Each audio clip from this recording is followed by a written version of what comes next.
റോഡരികില് പഴക്കച്ചവടം ചെയ്യുന്ന പാവം ഒരു ഉമ്മ.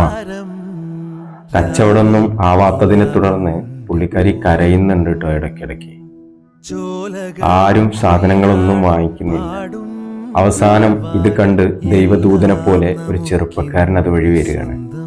നോക്കിക്കേ നിങ്ങള്, പുള്ളിക്കാരൻ അന്വേഷിക്കുകയാണ് എന്താണ് ഉമ്മയുടെ സങ്കടം എന്നുള്ളത്. കാര്യങ്ങളൊക്കെ ചോദിച്ച് മനസ്സിലാക്കി നല്ലൊരു തുക, അതായത് ഒരു കെട്ട് ക്യാഷ് പുള്ളിക്കാരിയുടെ കയ്യിൽ ഏൽപ്പിക്കുകയാണല്ലേ. ഒരാളുടെ സങ്കടം മനസ്സിലാക്കി സഹായം ചെയ്യുന്നവനാണ് യഥാർത്ഥ മനുഷ്യൻ എന്ന് കേട്ടിട്ടുണ്ട്. അല്ലേ, അതുപോലൊരു മനുഷ്യനാണല്ലേ.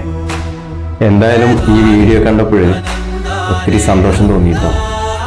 ഇന്നത്തെ കാലത്തും ഇങ്ങനെയുള്ള ചെറുപ്പക്കാരൊക്കെ ഉണ്ടല്ലോ എന്നുള്ള സന്തോഷം.